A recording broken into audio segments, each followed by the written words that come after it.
নমস্কার, আমি RD ENT centre থেকে বলছি।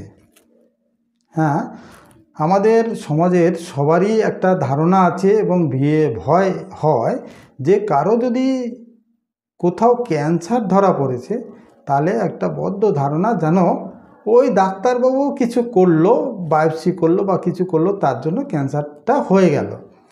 এই যে ভ্রান্ত ধারণা, এটা একদমই ভুল। কারণ যে ডাক্তারবাবু ডিটেক্ট করলেন তার কিন্তু বায়োপসি না করলে ক্যান্সার ধরা যায় না।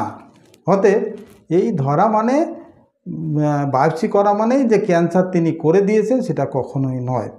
এটা একটি ডায়াগনস্টিক প্রসিডিওর, যার মধ্যে দিয়ে টিস্যুটা নিয়ে প্যাথোলজিস্ট সেটা ডায়াগনোসিস দিচ্ছে। তিনি কিন্তু কোনো ডায়াগনোসিস দিতে পারবেন না, কনফার্মেশন দেবেন প্যাথোলজি, হিস্টোপ্যাথোলজি।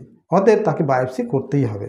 এইবার আসি, এ নিয়ে আমাদের সমাজের এ টু জেড সবারই একটা ধারণা ক্যান্সার হয়েছে, তার কোনো আনসার নেই। এটা একদমই ভুল ধারণা, ভ্রান্ত ধারণা।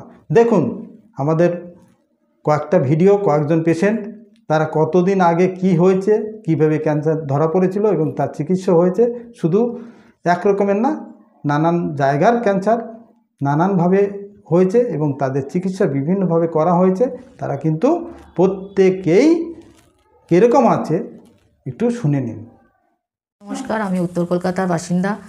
আমার থাইরয়েড ক্যান্সার হয়েছিল 2011 সালে। ডাক্তার বিমল কুমার মণ্ডলের কাছে আমি আসি। উনি আরটি ইএনটি সেন্টারে এসে আমি অপারেশনটা করি 2011 জুলাই। আর এখন 2025 ফেব্রুয়ারি, এখনও মাঝে মাঝে আমি ফলো আপ করতে আসি। আর এবং আমি সম্পূর্ণ সুস্থ হয়ে গেছি এবং ডাক্তার বিমল কুমার মণ্ডল আমাকে সম্পূর্ণভাবে আস্থা দিয়েছেন এবং উনি আমাকে সম্পূর্ণ সুস্থ করে তুলেছেন এবং ওনার চিকিৎসায় আমি ভীষণ সুস্থ এবং ভীষণ সুস্থ জীবনযাপন করছি। আর এখন 2025 এখন ওনার কাছে এসেছি, আমি ফলো আপ করতে আসি। এবং ক্যান্সারটা এমন কিছু ব্যাপার না, ক্যান্সার মানে মানুষের জীবন শেষ হয়ে যাওয়া, এটা ঠিক কথা না। আপনারাও ক্যান্সার হলে সঙ্গে সঙ্গে ডাক্তারবাবুর সঙ্গে যোগাযোগ করবেন। আর আরডি ইএনটি সেন্টার ভীষণ ভালো সেন্টার। এখানে এসে আপনাদের গলার কোনো প্রবলেম হলে, কানের কোনো প্রবলেম হলে, আর নাকের কোনো প্রবলেম হলে আসুন। ডাক্তার বিমল কুমার মণ্ডল আপনাদের সঙ্গে সম্পূর্ণ সহযোগিতা করে এবং সুস্থ করে তুলবেন। আমার নাম শামসুল মণ্ডল, বসিরহাট বাড়ি।